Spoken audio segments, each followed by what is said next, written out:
Hey, what's going on, everybody? I just wanted to tell my story on being a targeted individual. Initially I didn't want to do it because I didn't want to give these guys any more arsenal, just to pick at us or pick at me, because we're already suffering, and I don't want them to be like, yeah, I'm the guy that did this to him and did this to him and whatnot. But I like to suffer in silence and not really air my business out, but just watching everybody's testimonies and their stories, it gave me strength, And if I can share my story and do the same, it'll be a blessing to whoever receives it. Maybe, somebody's going through the same thing that I did, so there it goes, Just a little bit about me, man. I was in the military. I got out and I started working executive protection. I got assigned to a client, and basically it didn't work out. So, I'm kind of a special case, because most TIs, they don't know who put them on this list. And me, I know who was doing it. I knew who did it.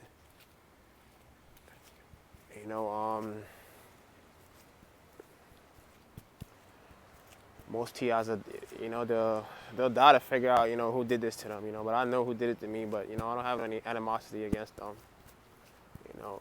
I'm just a weird guy, They ain't like what I was saying, well, honestly, I didn't break any rules. So basically,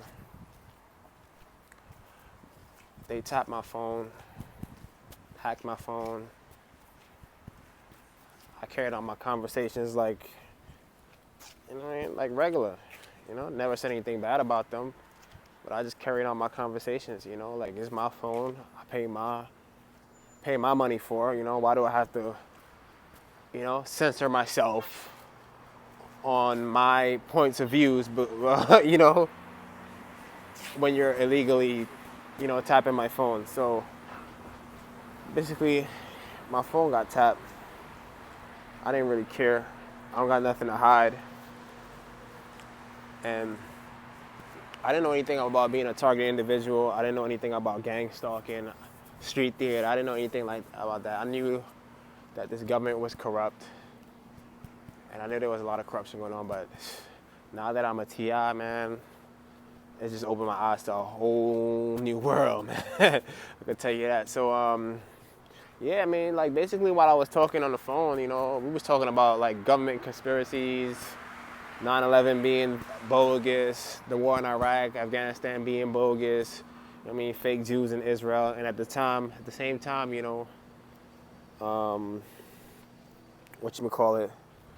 the police shootings were happening like back to back to back, It really ticked me off, We were talking about how corrupt the police are in the system, so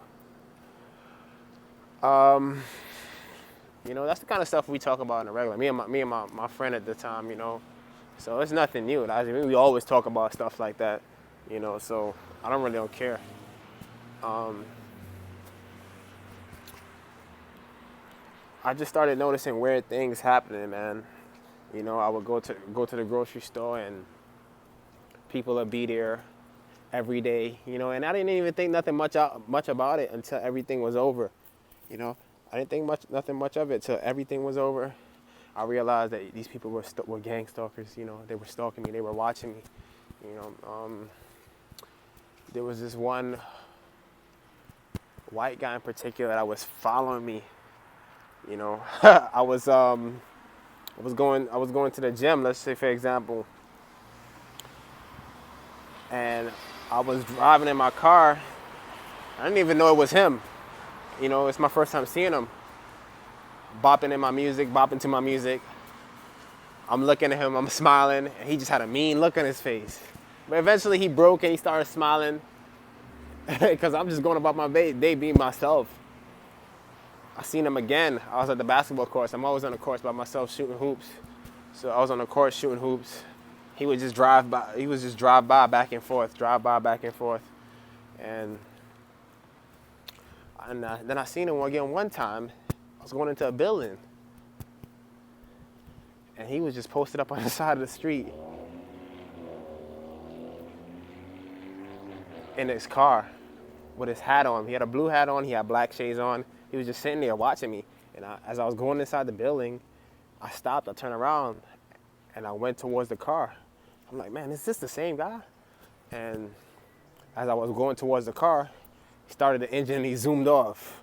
So that's kind of like when I officially knew I was being followed. Like, okay, this guy's really following me. And that same day, I went for a run. That same day.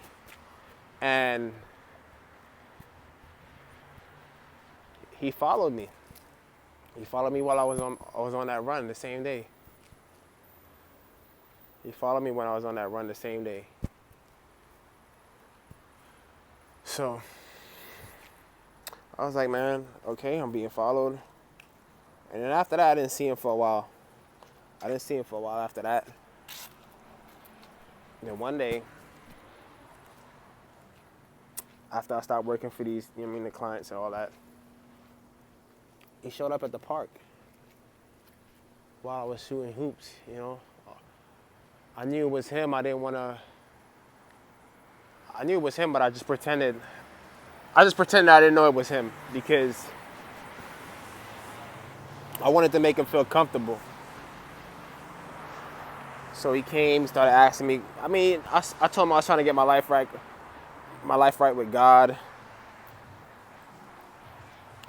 trying to walk that righteous path, and he was knowledgeable about the Bible, and that's what we talked about the first day. And came back the second day, he started asking me things like, where do I work?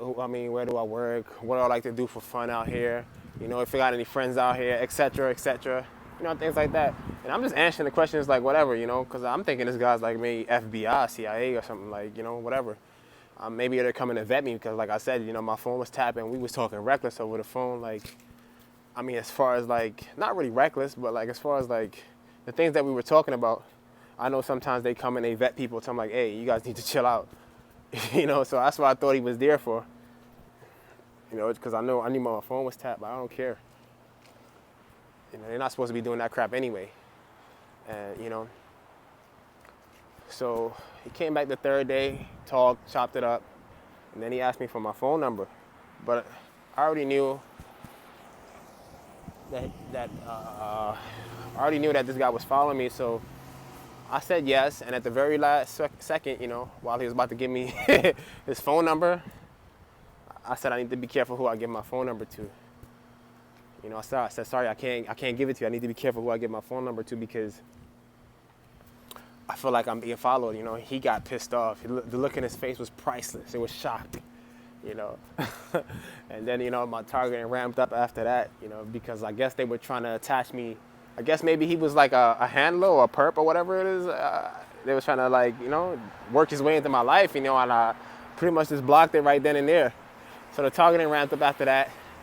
And, my building is a pretty old building. It's been there for 88 years. I had just moved in. And, right after I moved in, they put cameras on every floor. But, one thing that happened that there was no cameras on my side. It was no cameras on my side where you could see them, where you could see my apartment. So basically they did that on purpose to where they could enter and exit my apartment whenever they wanted to, when they started going into my apartment. I'll get to that later on. So basically, weird people just started acting funny. People just started acting funny in my building. Like the ladies was acting funny. People won't get in the elevator with me. They seen me, they had like a mean face. And I kind of was used to it already because this is like the typical life of just a black person. Like, honestly, like, so I'm used to this, but it was just kind of like, it was just too much this time. It was like overly, it was just over the top this time. Every time they see me, I'm like, man, nobody in this building see me doing nothing wrong. I don't got no criminal record. I don't smoke. I don't drink. I don't do no drugs. I've never been arrested. Nobody see me doing nothing wrong. So what's all the static for? So basically, how they do. They set you up with the smear campaign and whatnot. slander your name, just try to keep people away from you and isolate you. And basically that's what they did. You know, they probably talked to the manager, and he probably, you know, lied to him about me, and that's how they, you know, granted access to my apartment, you know, which is illegal. You know, they didn't have no warrants. So that's basically how they did it. And you know what, another thing too, man, it's like, I was thinking about, I mean, the Patriot Act and what we do to these so-called terrorists overseas. You know, we call them terrorists. And, you know, we slander those guys, and we look down on those guys as Americans. You know, I mean, not all of us, but you know, the ones that I'm talking to. And the same Patriot Act that they passed, now that same technology is being used on us, Americans, you know, on targeted individuals, as far as them tapping our phones and putting us on these watch lists like we're terrorists, and they're making lies up about us, you know. So now that we, you know, when we look at those guys over there now, I mean, we can't judge them, because look at what they're doing to us here in our own United States. You know, we haven't committed any crimes, but they put us on this list. You know, that's why I say the war was BS. You know, you know, because like I said, look at what they're doing to us. I mean, that's what it's all about. It's all about them implementing more laws just to keep you in a cage, to keep you in a box, you know, to control you more, to monitor you more. That's all these cell phones are for nowadays. And all this technology that keeps coming out. And they want you to conform to the ways of the world. But anyway, where was I? Well, basically, you know, there was this guy that moved in across from me, white guy. I know that they put him there to monitor me.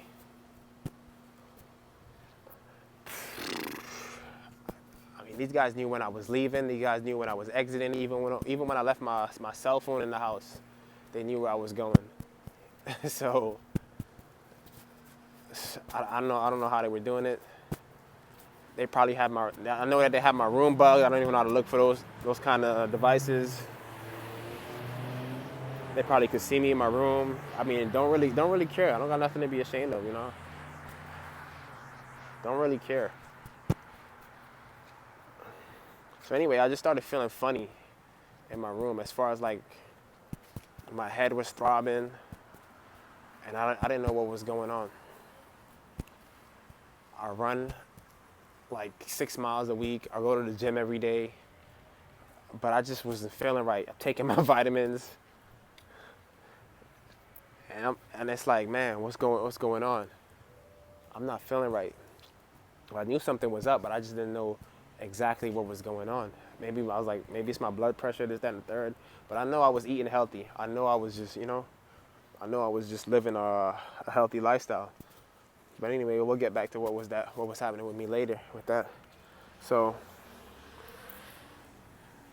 I wasn't feeling right, and I was getting like spoof phone calls 24/7, 365.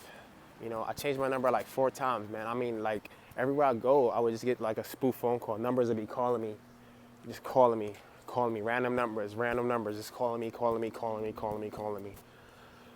So I changed my number like 3 or 4 times. You know, last time I changed it, I just got sick and fed up. Like, as soon as I changed it, I got a spoof call. I'm like, okay.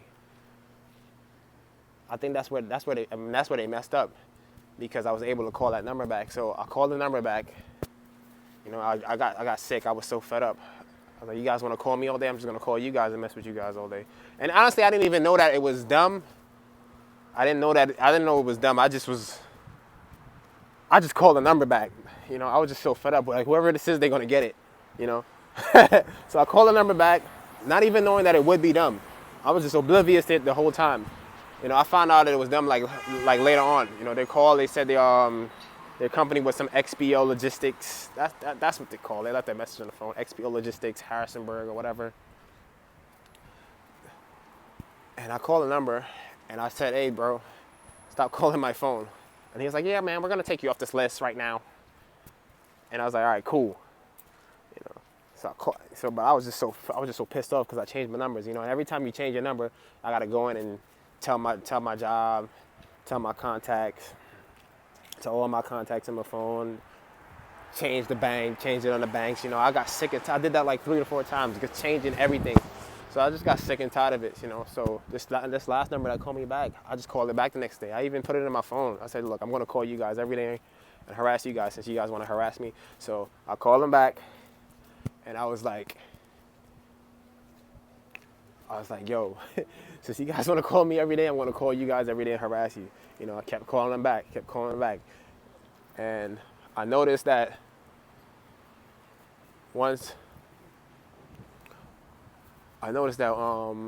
that month, everybody started moving out my apartment building. You know, the white guy that lived across from me, he started moving out. The manager moved out. People that was doing your little street theater or same time entry, same time exit, they moved out.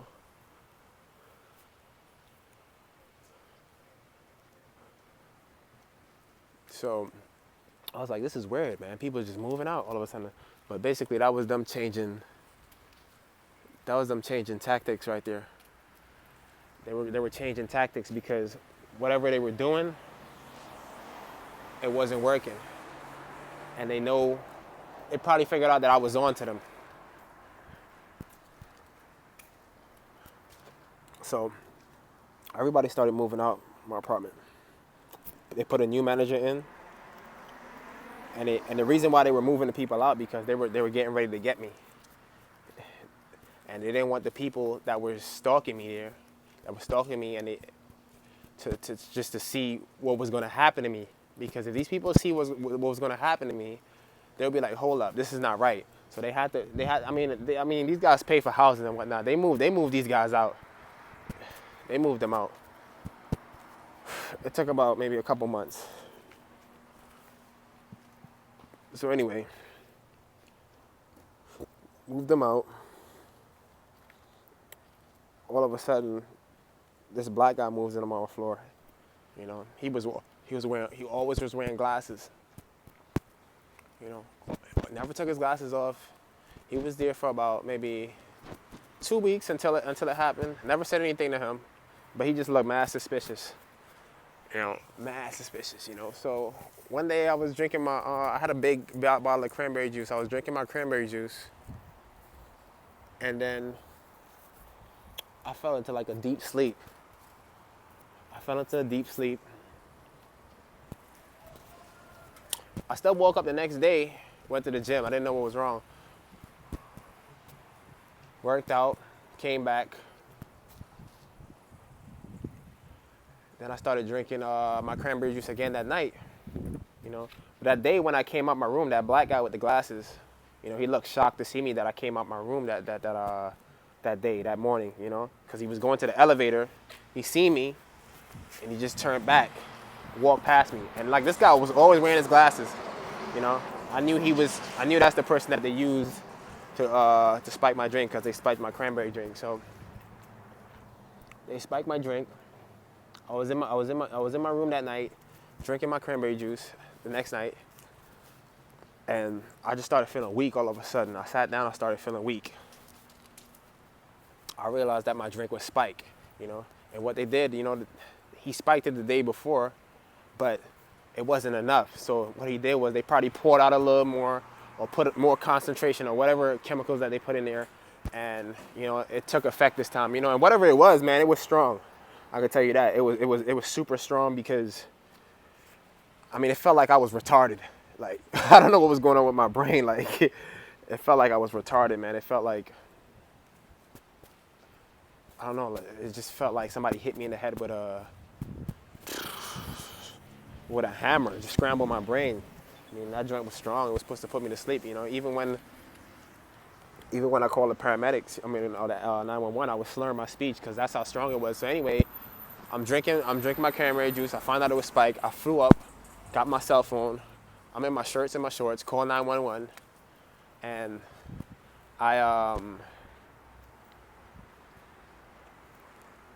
And I called 911, and first of all, it sounded like, when I called 911, it didn't even sound like a legit operator, because they had my phone already hacked to whoever they wanted to go to, whoever they wanted to go to. So they showed up. The fire truck showed up first. Like 7, 8 guys come out the ambulance, the fire truck, and they just look mean. You know, I'm checking these guys' vibe. I'm feeling their spirit, and I'm like, man, these guys are not here to take care of me. And they were stalling too. They were stalling, taking their time. One of these guys took my blood pressure, and he was like, yeah, he's 200, still strong. You know what I mean? Like in a disappointing tone, and I'm like, oh man. And I kept saying the whole time, you know, where's the ambulance? Where's the ambulance? Where's the ambulance? You know, that's what I kept saying the whole time.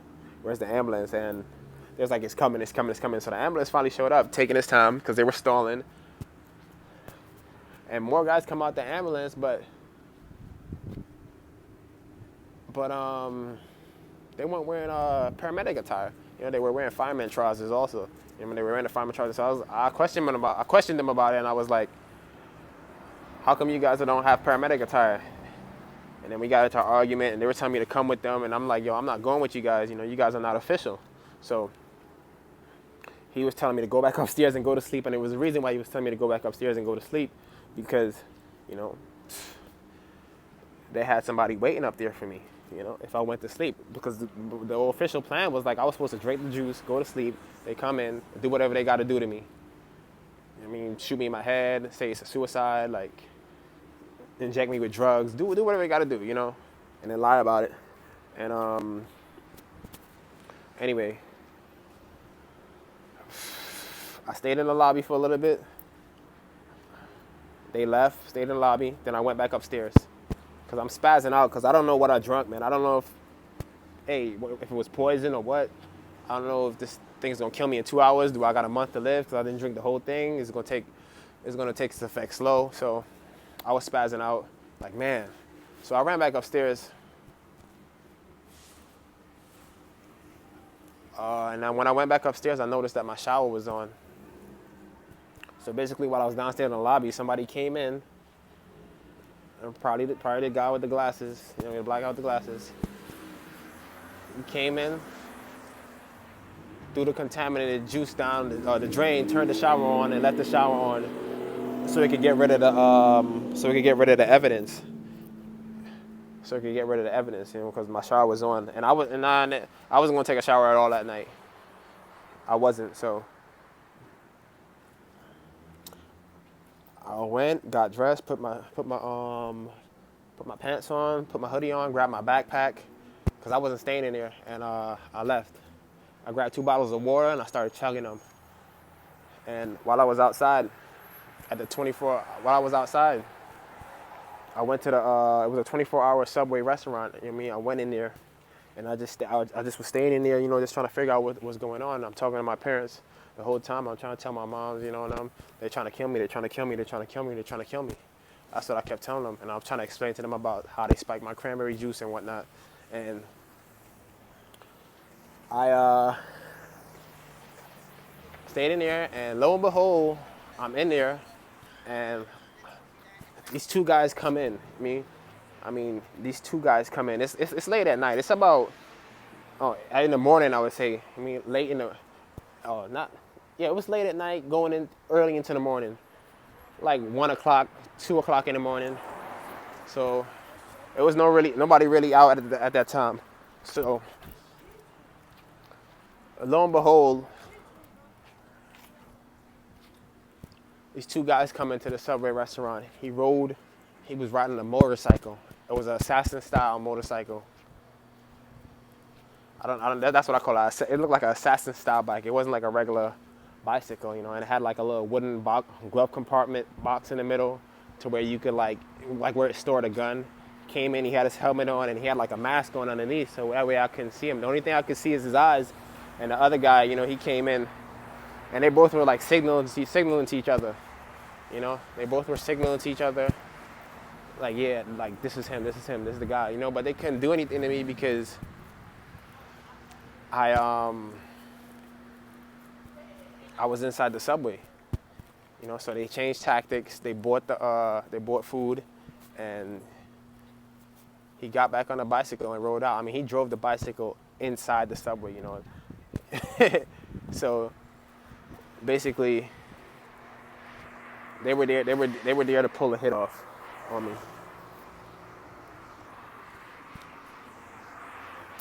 But thank God, you know, God got my back. You know, it didn't fall through. It didn't fall through. So the police pulled up, you know, because they were in on it. The police pulled up at the Subway restaurant because they came to cover everything up, but they couldn't touch me because, like, I'm just in a Subway restaurant, not just chilling, not doing anything. What do you bother me for? Nobody called you, so what do you mean? So they pulled up first outside, and then they left. And then they came back because they said my mom called the cops. You know, my phone was already being tapped. They already listened to me. So they could have made that crap up. So they came back. They said, yeah, your mom called. They searched me, put me in handcuffs. You know what I mean? I'm like, why you putting me in handcuffs for? Like, I'm the victim here. He said, oh, it's standard protocol. They put me in a police car. And then this whole time I'm thinking, man, like, yo, I'm going to die because I know these guys was in on it. I know these guys were in on it.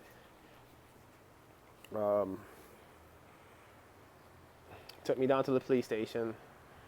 I got down there. These guys was just looking at me, mean mugging me. For no reason. And I'm like, yo, I don't understand what these guys' beef is. I haven't done anything to these guys. These guys are the ones tapping my phone. You guys are the ones breaking into my apartment. You guys are the ones shining laser beams in my eyes while I'm driving on the street. You guys are the ones, I mean, running these smear campaigns on me. And through all this, you know, I'm still being, you know, I'm still being a law-abiding citizen. So I don't understand what was going on. They were asking me questions like, oh, do you think about killing yourself? Have you ever think about hurting yourself? Do you have any mental issues? You know, they already knew what they were doing because this is what the system is intended to do. It's intended to break you down, you know. And you know, I just kept resisting, you know. I just kept resisting, and just being that lion that I am, you know.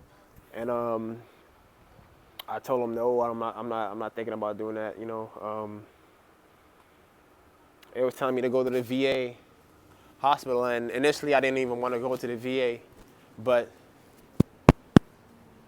I ended up changing my mind and going after the VA hospital because I wanted to have something documented, and I wanted them to draw my blood, you know, just to make sure that, you know, I was good, you know. But I went to the VA, went to the emergency room. They're taking their time. And then it took them mad long to, just to see me. I came in there, I said, yo, somebody put something in my drink. You know, they're taking their time because they know they had to orchestrate everything and put the right people in there, you know, just to make sure they could cover it up. Went and see the doctor, and she came out. And, you know, I was telling her what happened. You know, I even had documents of things that I wrote down that, you know, the police, you know, they took all my stuff in the back. They took my backpack. They searched it. They went through all my documents. So they have all that stuff now. They made copies of all my stuff. So anyway, I went to the doctor to see the doctor. She came out, whatnot, and she's talking to me. And I'm telling her what's going on.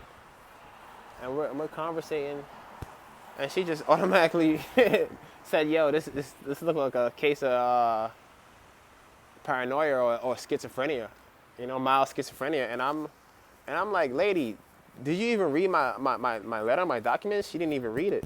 So right then and there, that just let me know, like, oh man, it's no help. They in on it too, you know. They're covering up, you know. And they gave me risperidone. The tablets, you know, and they were telling me to take that. I'm not taking that crap, you know, because I read the side effects on that. You know, it's gonna do more damage to me than good. So I threw that crap in the toilet, and you know, my brother had came to pick me up,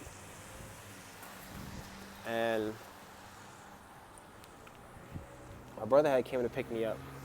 So we went to his house, his apartment, and while I was down there, I started feeling the same way that I did when I was at my apartment, like my head throbbing, And that's when I realized, oh snap, it hit me. Yo, my brother was in on it too. He was putting stuff in my food. He was putting stuff in my food. And that's when I realized what was happening when I was back at my apartment. That's how I was able to connect the dots, because I started feeling the same way. So the white guy that was there initially, that was living across from me, that moved out, he was coming in and out my room every time I was in there. I mean, not every time I was in there. He was coming in and out my room every time I left. And was putting chemicals into my milk. And well, I kind of figured out what they were doing. They probably was trying to give me a heart attack, because like these guys do a year intel on you. You know, I was going to the gym. That's basically what I do. Go to the gym, running, working out. You know, I like to do a lot of Spartan races and stuff like that. So they were watching me. So they knew that I was like, you know, athletic. So they were trying to find an angle to take me out, and that was the angle they used. So they basically were putting chemicals into my food, you know, just little by little, you know, just to give me a heart attack. You know, I could be in the gym one day, because they were watching me in the gym too. It was stalkers in the gym. So I go in the gym one day, I'm doing my bench press, and you know what I mean, my heart just spaz out, going to cardiac arrest. They be like, oh, that's it. I mean, they call an ambulance. I mean, and they're basically gonna kill you in the ambulance before you get there, or well, you know, or whatever. They'll kill you in the hospital, probably kill you in the ambulance, you know. And you know, it just hit me too, man. Just going through all this, I just realized that, man, like, yo, this is insane, man. It made me wonder if these vets are really not even doing this to themselves. I don't think these vets are killing themselves, you know. These vets they're not doing this. So anyway, I realized that he was putting stuff in my food. A snake. You know, as a TI, man, honestly, I thought I had some solid people in my circle. You know, I pretty much, you know, I stayed to myself. But these people were compromised. And as a TI,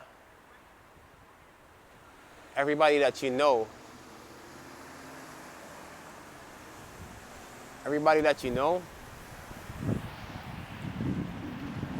is going to be compromised.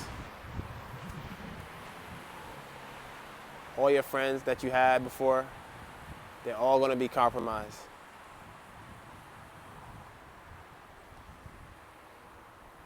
It's crazy, man. And just being a gangstalker, being a perp, I mean, it's like taking the mark of the beast in my eyes. Because look at what these guys have you doing. I mean, you're putting stuff in my food. I mean, your own flesh and blood. For whatever they offer you. Affordable housing, a new car,